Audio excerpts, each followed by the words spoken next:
नमस्कार मित्रों, साथियों, एक मूर्तिकार एक रास्ते से गुजर रहा था।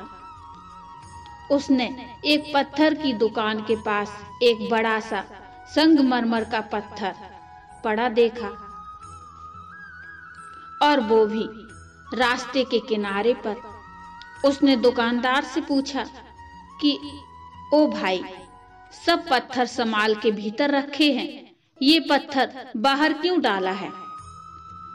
उसने कहा, ये पत्थर बेकार है, इसे कोई मूर्तिकार खरीदने को राजी नहीं है। आपकी इसमें उत्सुकता है तो बताइए। मूर्तिकार ने कहा, मेरी उत्सुकता तो है। उसने कहा, आप इसको मुफ्त में ले जाएं। ये यहाँ से हटे तो सही, यहाँ से जगह खाली हो जाए, बस इतना ही काफी है कि ये यहाँ से टल जाए। ये पत्थर यहाँ 10 वर्ष से पड़ा हुआ है, कोई खरीदार नहीं मिलता इसका। आप बताओ, आप अगर ले जाओगे तो आपको पैसे देने की जरूरत भी नहीं है। अगर आप कहो तो मैं आपके घर तक पहुंचवाने का काम भी मैं ही कर दूंगा। अब 2 वर्ष बाद मूर्तिकार ने उस पत्थर के दुकानदार को अपने घर आमंत्रित किया कि मैंने एक मूर्ति बनाई है, तुम्हें दिखाना चाहूंगा। वो दुकानदार तो उस पत्थर की बात को भूल ही गया था। मूर्ति देख के वह दुकानदार दंग रह गया। ऐसी मूर्ति शायद कभी बनाई ही नहीं गई, जिसमें भगवान श्री कृष्ण का बाल रूप उस मूर्तिकार ने तराशा है। मैया यशोदा श्री कृष्ण को गोद में खिला रही हैं, इतनी जीवंत कि उसे भरोसा ही नहीं हुआ। उसने कहा, ये पत्थर तुम कहां से लाई?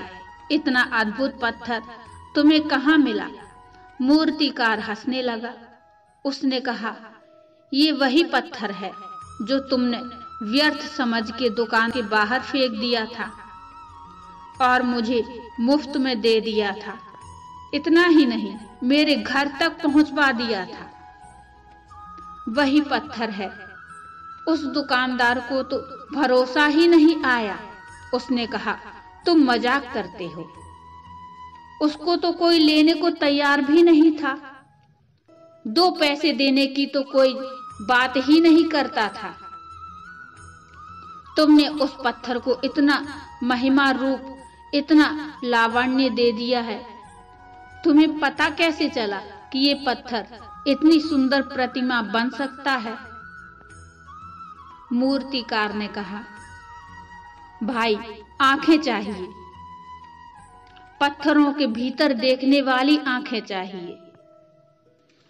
ऐसे ही मित्रों, अधिकतर लोगों के जीवन में कई बातें ऐसी होती हैं जो ऐसे ही रह जाती हैं। उनका मूल्य 2 कौड़ी हो जाता है, लेकिन वो किसके कारण? तुम्हारे ही कारण, क्योंकि तुमने कभी उसे तराशा ही नहीं, तुमने कभी छेनी नहीं उठाई, तुमने कभी अपने को गढ़ा ही नहीं, तुमने कभी इसकी फिक्र ही नहीं की कि ये मेरा जीवन जो अभी बीच में पड़ा है, एक सुंदर मूर्ति भी बन सकता है। इसके भीतर छिपा हुआ ईश्वर प्रकट हो सकता है। मूर्तिकार के जो शब्द थे वे ये थे कि मैंने कुछ किया नहीं है। मैं जब रास्ते से निकला था, इस पत्थर के भीतर पड़े हुए भगवान ने मुझे पुकारा कि मूर्तिकार, मुझे मुक्त करो। उनकी आवाज सुन के ही मैं इस पत्थर को ले आया। मैंने कुछ किया नहीं है, सिर्फ भगवान के आसपास जो व्यर्थ के पत्थर थे वो छांट दिए, भगवान प्रकट हो गए। मित्रों, प्रत्येक व्यक्ति परमात्मा को अपने भीतर लिए बैठा है। थोड़े से पत्थर छांटने हैं, थोड़ी छेनी उठानी है। उस छेनी उठाने का नाम ही तो भक्ति है। और जो पत्थर छांटने हैं वो लोभ, मोह, माया और ये लालच है। ऐसे ही पत्थरों को हमें दूर भगाना है। हमारे भीतर जो परमात्मा बैठे हैं वो हमें दिख जाएंगे। मित्रों, इसी के साथ ये कहानी यही समाप्त होती है। कहानी यदि अच्छी लगी हो तो लाइक करिए और चैनल को भी सब्सक्राइब कर दीजिए। मिलते हैं फिर एक और नई भक्तिमय कहानी लेकर। तब तक के लिए नमस्कार।